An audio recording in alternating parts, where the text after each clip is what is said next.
Hello, everyone, and welcome to episode 8 of Creative and Jobless. And if you guys have been keeping up with the episodes, you know I'm not actually jobless. I just don't have a job in the creative field, but I would love to. So if you like my work, you're enjoying what you're seeing, get in contact. My email is in the bio. Anyways, this starts off with some good news, well, at least for me. Remember when I was saying the previous 2 times when I would open up my Join app and then I would get very choppy lining? Well, yeah, the third time, basically, when I'm working on this character, it didn't happen. So that's good. I'm happy about that at least. But here for today's episode, we are introducing the main antagonist of the Egbesan Ejinde book series. And her name is Olayinka. Olayinka is probably going to be one of the most evil antagonists you read about, so you can add her to that list already. Not only was she the main reason why Monife got murdered and buried in the first place, but she was also the reason why Monife endured a lot of sinister bullying before the incident. She's generally a horrible person, and that could be because of her upbringing.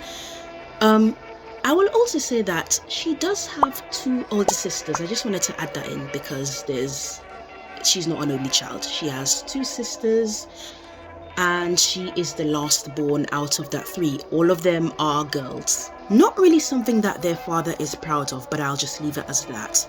I really wanted to encapture an evil look for her. I didn't want it to look like bad, but I don't know, I just wanted to make her look evil because people can actually look good or attractive. However, some people, they can look evil. I don't know how to explain it, but I wanted to capture that in the eyes, and I'm not sure if I pulled it off. I don't think I did, but I don't know, I wanted there to be some kind of darkness in the eyes when drawing her character, and I didn't know if I was capturing it correctly.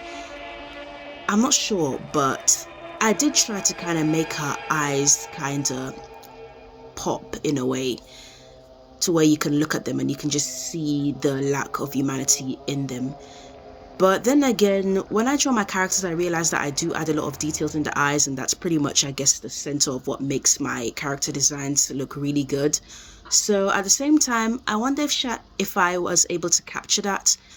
And then again, I'm also wondering if she just looks like the rest of the characters with big shiny eyes. But yeah, I did try to kind of show darkness within her eyes. I don't know, maybe if you guys are watching and you are looking at the drawing process, you can tell me whether I captured that sensation with my art or not. I don't know, maybe I need some feedback. But yeah, I wanted it to look dark, but I didn't want it to look cartoonishly evil. You know? I don't know if you guys get what I'm saying, but hopefully, something stuck. One thing I will say that I enjoyed when designing this character was her different outfits. I like doing characters with different outfits. Kind of similar to when I was designing Emiola. But yeah, I did enjoy giving her different hairstyles. I really enjoyed doing the makeup. At first, when I started doing some characters with, makeup on, I found it quite difficult blending everything, but now I'm kind of enjoying the process, and I especially loved when I got to doing the lips. It was like applying lipstick, like a good lip combo. I don't know whether it's called matte when it's not like the glossy kind of lipstick look, but yeah, I kind of liked that kind of blank, well blended look I did for the lips on all of the designs on the sheet. I really, really loved it. That was the best part. I think that's what brought everything together. And I liked doing the clothes, everything.